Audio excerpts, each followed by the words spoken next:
ሊነጋ ሲል ክፍል 6 እውነተኛ የፍቅር ታሪክ። ልክ ካጠገቤ ተነስቶ ሲሄድ ከበፊቱ የበለጠ ልቤ ተሰበረ። ሆዴን ባርባር አለኝ። ምን አለ ወደ ቤት ሲሄድ መኪና ገጭቶ በደፋኝ ብዬም ተመኘው። በቃ ቀጥታ ወደ ቤት ሄጄ ትንሽዬ ልብስ በፌስታል ነገር ይዤ ሊወጣ ብዬ ስፓልት ለስፓልት እንደ ሰካራም እየተጀላጀልኩኝ ትንሽ ከተራመድኩኝ በኋላ ታክሲ ውስጥ ገብቼ ወደ ሰፈሬን ሄድኩኝ። እቤት ስገባ ማዘር ቤት መጥታ ቡና እያፈላች አገኘዋቴ። እንዲህ ማሜ እንዴት ቶሎ መጣሽ ዛሬ ስላት፣ አይ ትንሽ ጨጓራ ያሙኝ አስፈቅጄ መጥቼ ነው።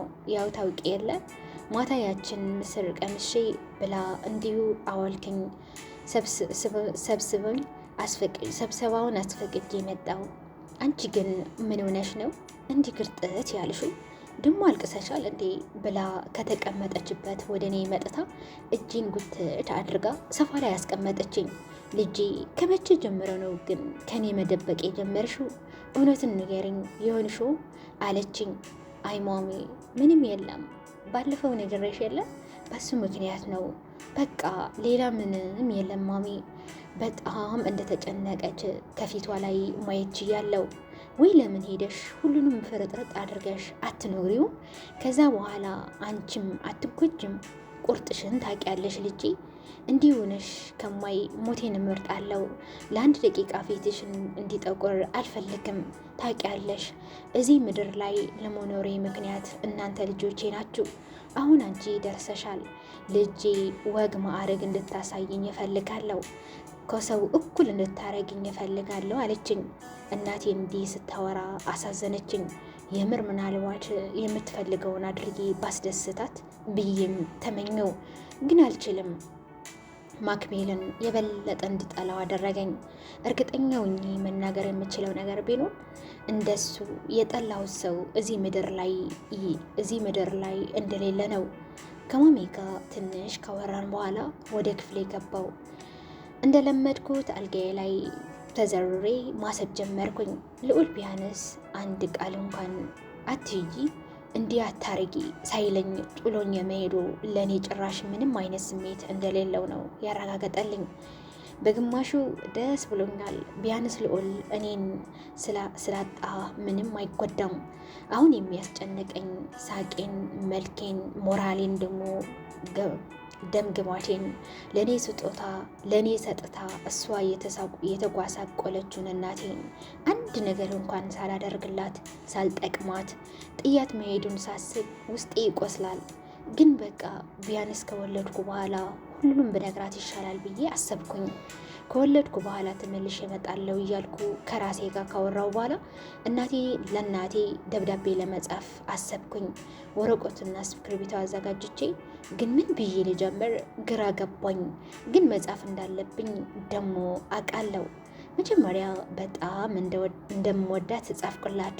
ሲቀጥል የሆነ ቀን በጣም እንደማኮራት ጥያት የሄድኩት ግን ግዴታ ሆኖብኝ እሷን አንገቷን ላለማስደፋት ብዬ እንደሆነ ጻፍኩላት። ከዛ በላይ ግን መቀጠል አቃተኝ። ትራሴን ውስጥ አስቀምጬው ተኛው። በጠዋቱ ተነስቼ ከዚህ ሰፈር እንደምጠፋ ወስኜ ጨርሻለሁ። ጠዋት ስነሳ ሰዓቱ ለምሳ ሰዓት እየተቃረበ ነበረ። እናቴም የሰሙኑ ሁኔታ ካየች በኋላ ጠዋት እኔ ካልተነሳው እሷ መቀስቀስ አቁማለች። ምናልባት ማታ አላርም በሞላ ብዬ እየተጨናነቅኩኝ ተነስቼ ልብሶቼን መስተካከል ጀመርኩኝ። ቤት ውስጥ ማንም የለም። እህቴም ትምህርት ቤት ሄዳለች። ብቻዬን መሆኔ ለእኔ ጥሩ እንደሆነ እያሰብኩኝ ናጽነት ተሰማኝ። በዬ የማስባቸው ናጽነት ይሰጡኛል ብዬ የማስባቸው ልብሶቼን ከታትቼ ከድሮም ቀጫጫ አለመሆኔ እርግዝና ጭራሽ እንደሚያስታውቅብኝ አድርጎታል። ልብሴን ከታትቼ ጨረስኩኝ። ደብዳቤውን ፊት ለፊት ላይ በደንብ እንደሚታይ ካረጋገጥኩ በኋላ ቤቱን ዞር ብዬ ለመሰናበት ከክፍሌ ወጣው። ምናልባት ተመልሼ እዚህ ቤት ላልመለስ እችላለሁ። ምናልባት ራሴን ላጠፋ እችላለሁ። ብቻ የምወስነው ከዚህ ሰፈር ርቄ ከሄድኩ በኋላ ነው። ለመጨረሻ ጊዜ ግን የእናቴን ፈገግታ ለማየት ፈለግኩኝ። ቤቱን አጸዳድቼ ቡናውን አቀራርቤ የሚገርም ምሳ ሰርቼ ጠበቅኳት። ምሳ ልትበላ ቤት ስትመጣ ቤቱ ሁሉ ፋ ብሎ ስታገኘው በጣም ደስ አላት።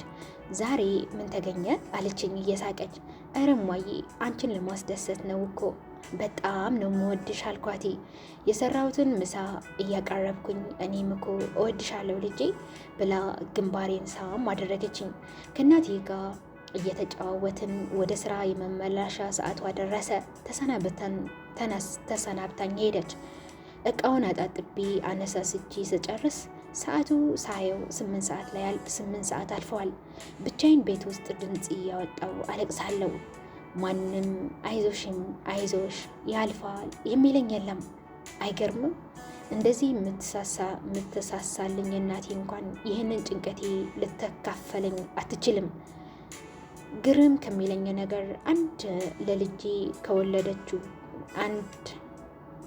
አንድ ለልጅ ከወለደችው በላይ የሚቀርበው ሰው ባይኖርም ግን ስናድግ አብዛኛውን ጭንቀታችን እያወቁ ፍቅር ስንጀምር፣ ስናቆም፣ ስንጎዳ፣ ስለ ነገ ስንጨነቅ ያፈቀርነውን ድንገት ጎቶን ትልቅ ህመም ውስጥ ገብተን ግን ሁሉም ለቤተሰብ እንደ ጤነኛ ልጆች ነን። የኔ እናት እንኳን እስካሁን ድረስ ምስጢረኛዬን ገበናዬን ሸፋኝ ነበረች። እኔ ግን ገመናዋን ልሸፍንላት የምትፈልጋትን አይነት ልጅ ልሆንላት አልቻልኩም። እሷ ሰራተኛ፣ እኔ የቤትም ቤት ሆኜ አርፌ ነው። እሱም ሳይበቃ ሌላ ሸክም ልጨምርባት አልችልም። ግን ይህን ሁሉ ነገር ያደረግኩት አውቄ ፈልጌም አይደለም። ብዙ በዛ በተረገመው ማክቤል በተባለ የሰው አውሬ እንጂ ብቻ ከራሴ ጋር እየተብሰላሰልኩኝ ወደ ክፍሌ ገባሁኝና ስልኬ መጠፋፋት ጀመርኩኝ። እኔን የሚገርመኝ ብር ሳይኖረኝ ማረፊያ ሳላመቻች ብቻዬ እያሉት ልጅም ተሸክሜ ወዴት ሊሄድ ነው የምዘጋጀው? ምን እንጃ። በሀሳብ ጭልጥ ብዬ ስልኬ ጮኸ። ልዑል ነበረ። ስልኩን ሳየው ከተቀመጥኩበት ተንሰፍስፌ ተነሳው። ላነሳው አላንሳው እያልኩኝ ከራሴ ጋር እየተማከርኩ ስልኩ ዘጋ። እንደዛ ምን እንዳስደነገጠኝ ባላውቅም ልቤ ምት ሁሉ ነበረ የተዛባው። እውነት ለመናገር መደወሉ አስገርሞኛል።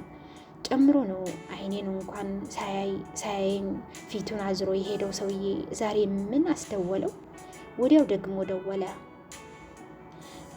ያለ መነጋገር አነሳሁት። በተቆራረጠና በተኳሳተረ ድምፅ ሄሎ አልኮች።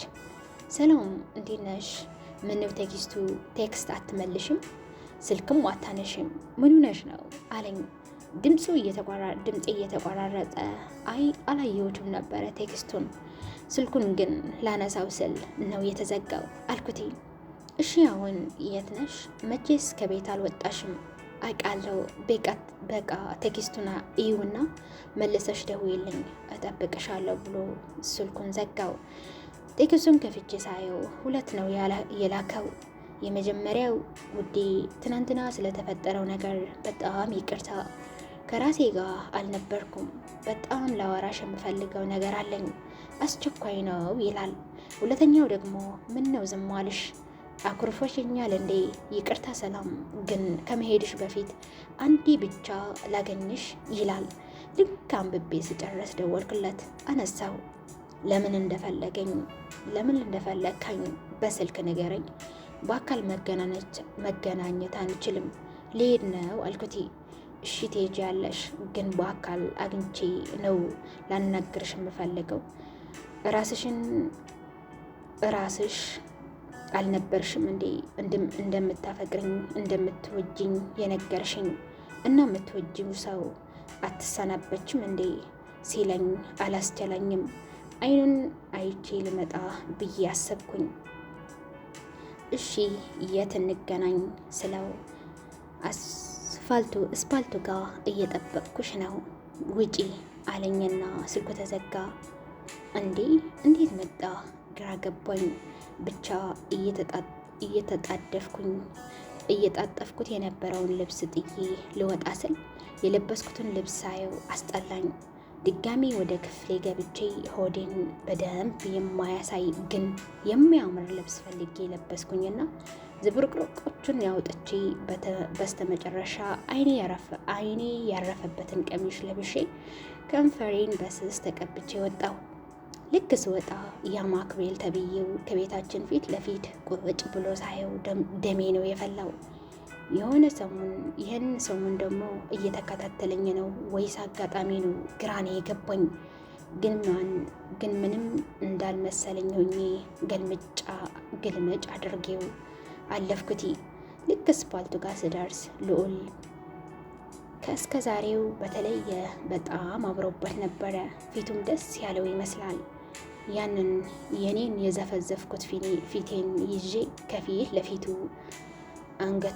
አንገቴን ደፍቼ ቆንኩኝ። እረ ለምቡጭሽን ሰብስቢው ብሎ ጉንጬን ነካ ነካ አረገኝ። አንገቴ ስር ሳሞኝ። መኪናውን ከፍቶ እንድገባ ጋበዘኝ። ገባው። እሱም ገብቶ መኪናውን ሲንቀሳቀስ ማክቤል ተብዬው ዛሬም ከኋላ ተከትሎኝ ነበረ። ልዑል አይቶታል። እንዳላየ ዝም አለ። እኔም ዝም አልኩኝ። ወዴት ነው የምንሄደው? ቸኩያለሁ አልኩት። ይቅርታ ትንሽ ደቂቃ ብቻ ስጪኝ፣ ባይሆን ለሱ ካሳ እክሳለሁ፣ የምትሄጅበትን እሸኝሻለሁ አለኝ። መኪናውን ወደፊት ትከፋለች። እኔም በሀሳቤ ተሰድጃለሁ። እንባዬ ድቅን ይላል። ደግሞ አልፎ አልፎ ልዑል በአይኑ ሰረቅ እያደረገ ያየኛል። የኔ ፊት ወይ ፍንክች አልፈታም አለ። እኔ ለማውረድ ከሚታገለው እንባዬ ጋር ትልቅ ጸብ ውስጥ ገብቻለሁ። ፊቴ እንደዛው እንደተቆጠረ ነበር። የሆነ ቤተ መንግስት ይሁን ምን ይሁን አላውቅም። ብቻ የሆነ በር ላይ ስንደርስ መኪናውን አቁሞ እንዲወርድ ጋበዘኝ። ወረድኩኝ። በጣም ግራ ተጋብቻለሁ። ምንድን ነው አልኩት፣ አይኔን ወደ ልዑል አፍጥጬ። ሊነጋ ስል ክፍል 6 ይህንን ይመስል ነበረ። ክፍል 7 የሚመጣውን ሳምንት ይዤላችሁ እመጣለሁ። ሊነጋ ሲል እውነተኛ ታሪክ፣ የፍቅር ታሪክ እንደወደዳችሁት ተስፋ አደርጋለሁ። ከወደዳችሁት ሼር፣ ላይክ፣ ሰብስክራይብ በማድረግ ቤተሰብ እንድትሆኑ በትህትና ለመጠየቅ ወዳለሁ። ሌላ ጊዜ ክፍል 7 ይዤላችሁ እስከመጣ ቸር ሰንብቱ። ላቭ ዩ ጋይስ። በጣም ወዳችኋለሁ። እንደተለመደው ላይክ፣ ሰብስክራይብ ማድረግ አትርሱ። ሰላም ለሰው ዘር፣ ሰላም ለሀገራችን። ለእኛ የሚበጀን ሰላም ነውና በየሃይማኖታችን ለሀገራችንን ሰላም እናስብ፣ እንጸልይ እላለሁ። ቻው፣ ቸር ሰንብቱ።